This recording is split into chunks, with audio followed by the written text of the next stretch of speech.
Xilai's case also involved the murder of a British businessman, Neil Heywood. Now, to hear how this sentence is being viewed in the UK, we're joined by our correspondent Richard Bestic from London. Thank you for joining us on China 24, Richard. Now, we understand that the British media have been closely following the Xilai trial ever since the very beginning. So, how has it taken the news?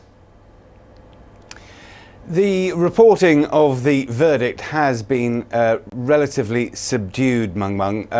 It's come without comment, the reporting pretty straight. But you were talking earlier there about the spirited defence that was put up by Xilai during his court case, and that's something that has been focused on. The picture painted by many newspapers, that of a dramatic courtroom drama involving some of the most powerful people in the land. Britain's Guardian newspaper, for example, talks of Xilai's flair, quick wit and charm in making his courtroom defence, saying those assets were typical of the man, but then going on to say so was his defiance, his spectacular fall, both a matter of circumstance and the man's character. The papers here have reported in detail Xilai's family background.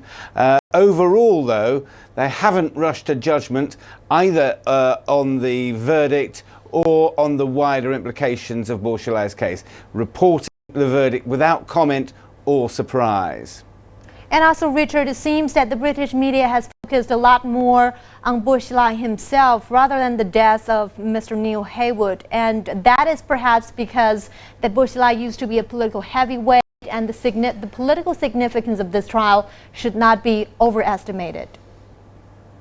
Absolutely, and it's the connections of Xilai has to the centre of government that has made this court case so fascinating from the West and from Britain in particular. And it's got to be we've got to remind ourselves, as you point out there, Mung, that it was the poisoning of the British businessman Neil Heywood that triggered this whole series of events.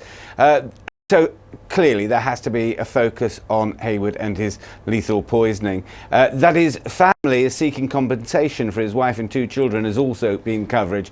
But the media here has largely used this high-profile case as a means of analysing both China's judicial and political systems rather than an analysis of Xilai's crime.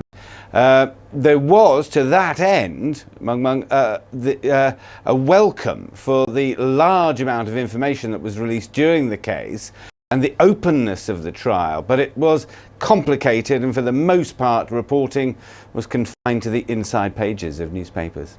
Well, thank you so much, Richard, for your report from London. Appreciate it.